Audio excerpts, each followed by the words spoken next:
নমস্কাৰ বন্ধুসকল, মই হিৰেন। আজি এই ভিডিঅ'ৰ উদ্দেশ্য হৈছে আপোনাৰ জন্মলগ্ন তালিকাৰ তৃতীয় স্থানত মংগল গ্ৰহৰ উপস্থিতিৰ ফলত আপুনি কেনে ধৰণৰ ফলাফল লাভ কৰিব তাৰ তথ্য আপোনালোকক এই ভিডিঅ'ৰ জৰিয়তে আগবঢ়াইছোঁ। প্ৰথমে মোৰ চেনেলটো আপোনালোকে ছাবস্ক্ৰাইব কৰি ল'ব, যাতে মোৰ পিছৰ ভিডিঅ'বিলাক আপোনালোকে সহজে লাভ কৰিব পাৰে। লগতে মোৰ ভিডিঅ' যদি ভাল লাগে তেন্তে লাইক আৰু শ্বেয়াৰ কৰিব, কমেণ্ট কৰি আপোনালোকৰ মনৰ ভাৱ প্ৰকাশ কৰিব। এতিয়া জন্মলগ্ন তালিকাৰ তৃতীয় স্থানত মংগল গ্ৰহৰ উপস্থিতিৰ ফলত আপুনি কেনে ধৰণৰ ফলাফল লাভ কৰিব তাৰে সম্পূৰ্ণ বৰ্ণন।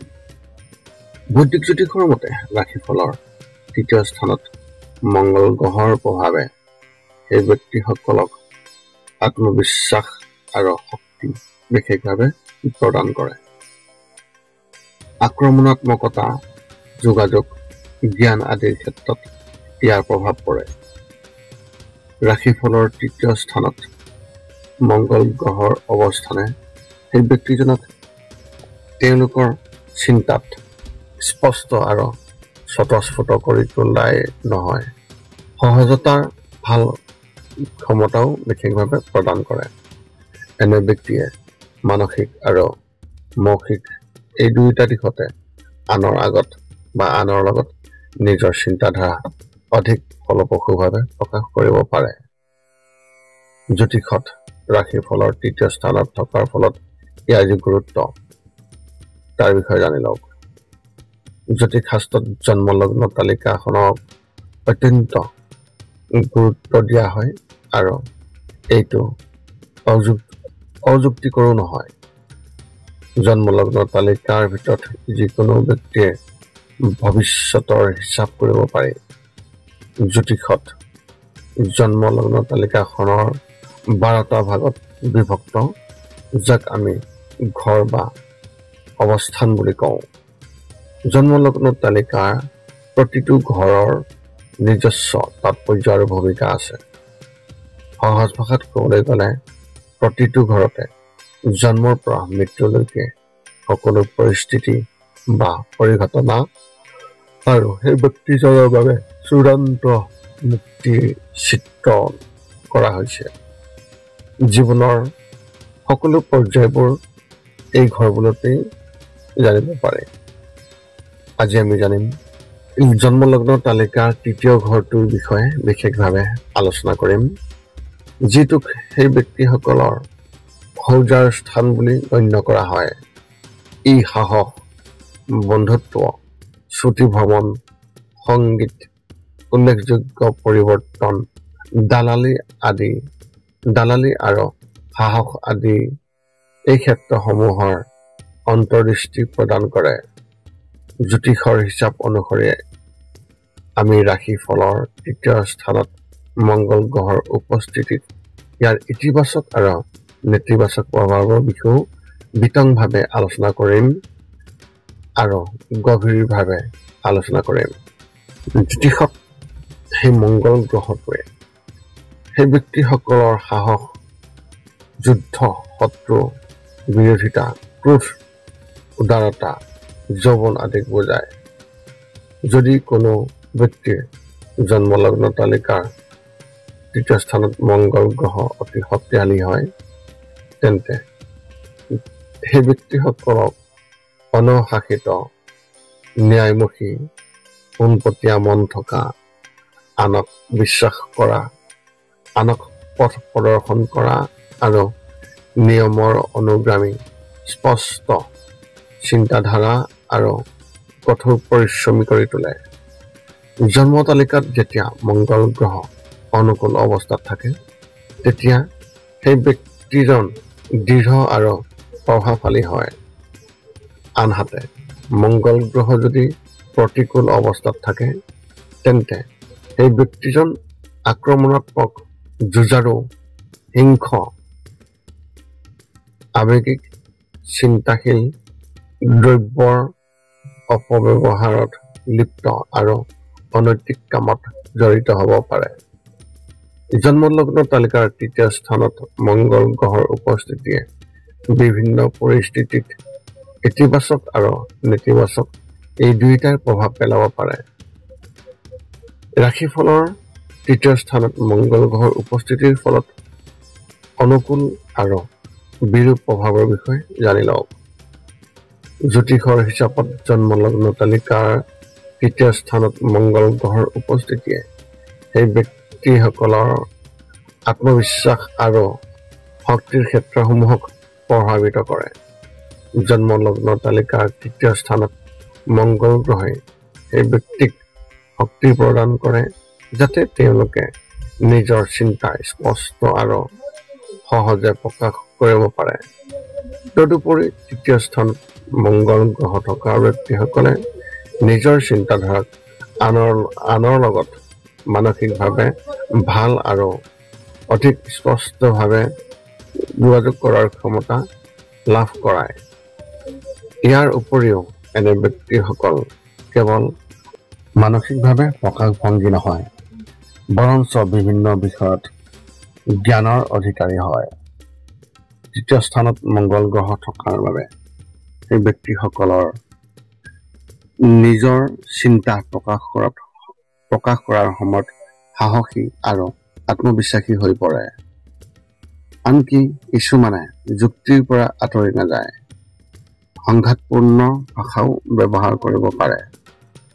আপুনি কোনো বিতৰ্কৰ পৰা পিছুৱাই নাযায় আৰু প্ৰায় এটা বিতৰ্ক আৰম্ভ কৰে যেতিয়া আপুনি অনুভৱ কৰে যে আপুনি কি ক'বলৈ চেষ্টা কৰিছে আনে বুজি পোৱা নাই। সেই ব্যক্তিসকল এনেধৰণৰ হ'ব পাৰে যে যিসকলৰ জন্মলগ্ন তালিকাৰ তৃতীয় স্থানত মংগল গ্ৰহৰ উপস্থিতি থাকে, সেই ব্যক্তিসকলৰ বাবে এনে ব্যক্তিসকলে তেওঁলোকৰ বাবে নিজৰ মতামত আৰু প্ৰত্যয়ক কঠোৰভাৱে ৰক্ষা কৰে। প্ৰত্যাহ্বানৰ সন্মুখীন হোৱাৰ পিছতো তেওঁলোকে নিজৰ পৰিয়ালটোক অটলভাৱে বিশেষভাৱে পোহপাল দিব পাৰে। মংগল গ্ৰহ তৃতীয় স্থানত উপস্থিত থকাৰ ফলত ভ্ৰমণ আৰু দুঃসাহসিক কামত নিয়োজিত হোৱাৰ ইচ্ছা বৃদ্ধি পাব পাৰে। এনে ব্যক্তিসকলে গড় হিচাপতকৈ অধিক সাহস প্ৰদৰ্শন কৰাৰ প্ৰৱণতা থাকে আৰু মংগল গ্ৰহৰ শক্তিয়ে তেওঁলোকক কিছু অসাৱধান কৰি তুলিব পাৰে। তেওঁলোকে হয়তো যথেষ্ট বিপদ ল'ব পাৰে যিবোৰ পিছলৈ তেওঁলোকৰ মংগলৰ বাবে অতি ক্ষতিকাৰক বুলি প্ৰমাণিত হ'ব পাৰে। জীৱনত অত্যাধিক বীৰত্ব বিপদজনক হ'ব পাৰে, যাৰ ফলত দুৰ্ঘটনা আৰু বিপদ সৃষ্টি হ'ব পাৰে। ইয়াৰ উপৰিও তেওঁলোকে নিজৰ মনোযোগ বিচৰণ কৰিবলৈ নিদিয়াকৈ অৱগত হ'বলৈ চেষ্টা কৰিব লাগে। যদি তেওঁলোকে এনে কৰে তেন্তে আন লোকেও তেওঁলোকৰ সৈতে অধিক সহজে কথা বতৰাত লিপ্ত হ'ব পাৰে। তেওঁলোকে অহংকাৰ নকৰাকৈ আত্মবিশ্বাসী হ'বলৈ চেষ্টা কৰা উচিত। এনে অৱস্থাত সেই ব্যক্তিসকলে কোনো সমস্যাৰ সন্মুখীন নোহোৱাকৈ আনক নিজৰ সন্মুখলৈ আনিব পাৰে।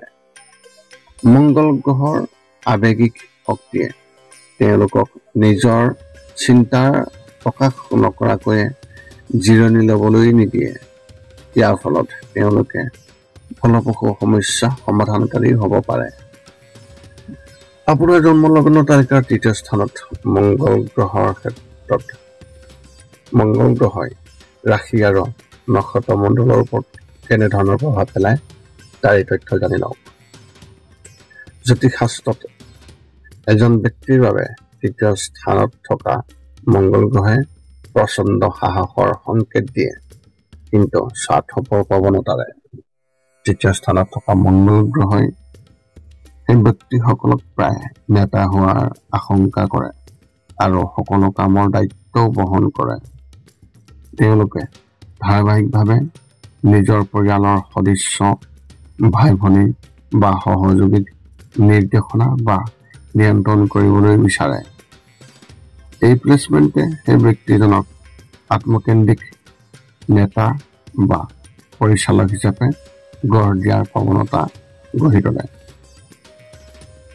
যেনে আত্মকেন্দ্ৰিক খেলুৱৈ সুবিধাবাদী পৰিচালক, বছ বা এজন আত্মবিশ্বাসী আৰু আক্ৰমণাত্মক কৃতিত্বশীল ব্যক্তি।